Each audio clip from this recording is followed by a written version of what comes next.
ഇവിടെ ഈ ഒരു ഇടവേളയിൽ നമ്മൾ മൂളിപ്പാട്ട് പാടുന്നുണ്ട്. അപ്പൊ ഒരു കുട്ടി ഇവിടുന്ന് മൂളിപ്പാട്ട് പാടുന്നുണ്ട്.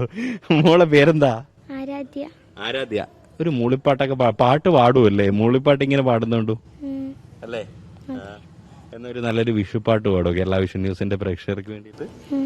ഏതാ പാടുന്നത്? കണി കാണും നേരം കമലാനീർ തന്റെ നിറമേകും മഞ്ഞ തുകിൽ ചാർത്തി വളകൾ കിങ്ങിനി വളകൾ മോതി അണിഞ്ഞു കാക്കിനി ഭഗവാൻ. കാണണം ഭവാന്.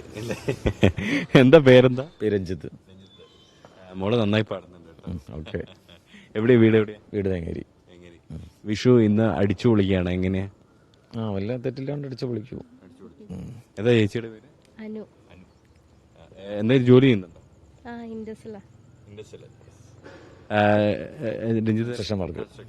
വിഷു കണി കണ്ടു.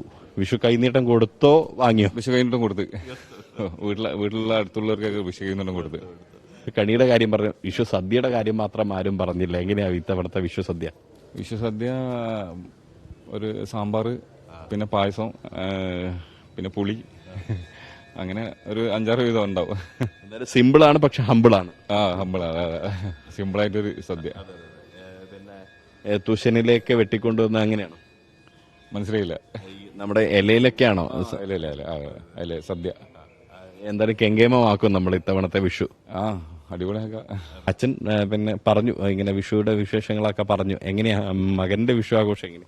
വിഷുവാഘോഷം ഒന്നുമില്ല. ഇപ്പോൾ വീട്ടില് ഇപ്പോൾ അളിയനും പെങ്ങന്മാരും ഇവരൊക്കെ വരും. അപ്പോൾ അതോടുകൂടി ചെറിയ പടക്കം പൊട്ടിക്കലും പരിപാടിയൊക്കെ ആയിട്ട് അങ്ങനെ.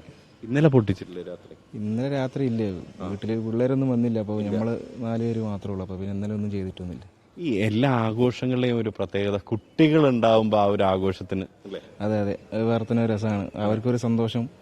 അപ്പോൾ അതിൽ ഒന്നും കൂടി നമുക്കൊരു എന്താ പറയാ, ഒരു ആഘോഷിക്കുന്ന ഒരു സംതൃപ്തി അങ്ങനെ ഉണ്ടായിരുന്നു. എന്താ പേരെന്താ? ഹർഷൻ. ഹർഷൻ. അച്ഛൻ മകന് വിഷു കൈനീട്ടം നൽകുന്ന ഒരു മനോഹരമായ ഒരു കാഴ്ച. മേൽശാന്തിയുടെ വക കിട്ടിയില്ലേ? കിട്ടി. മേൽശാന്തിയുടെ വക കിട്ടി. എന്തായാലും ഒരു അച്ഛൻ മകന് ഞാനും സാക്ഷിയാവുന്നു അതിന്.